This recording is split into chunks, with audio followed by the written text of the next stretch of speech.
Qui vult venire post me, abneget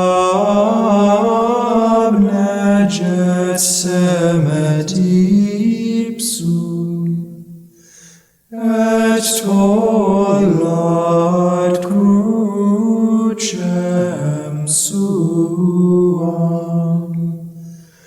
et sequatur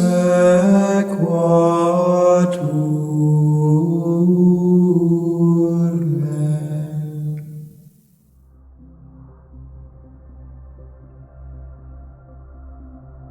We hear proclaimed in this week's Communio one of the clearest and most sobering commands of our Lord. Are you the one who wants to come after me? Here's the way. Deny yourself, take up your cross, and follow me. Christ gives us the method of following him. It is one that we would not have invented for ourselves, and yet Christ's word, his way, remains in the simplicity of its invitation, always there for us to freely take up.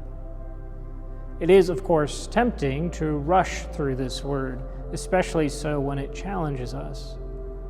But as St. Benedict says in his prologue to his rule for monks, do not be daunted immediately by fear and run away from the road that leads to salvation. It is bound to be narrow at the outset. This is why one of the gifts of today's chant is that it literally makes us slow down to listen to this word, to pass through the narrow way of each word.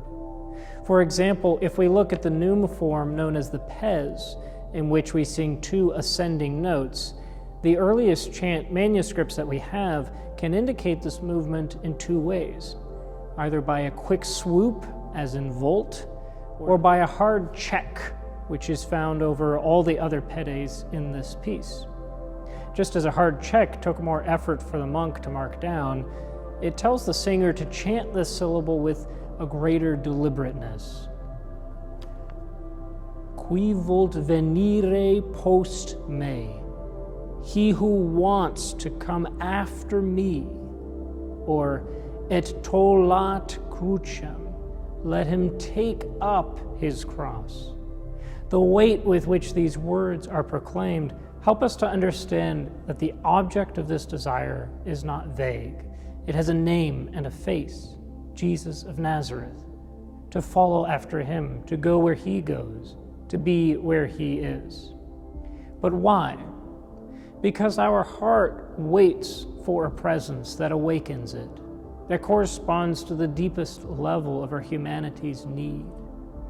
The claim of today's chant is that Jesus Christ is the most adequate answer to this need.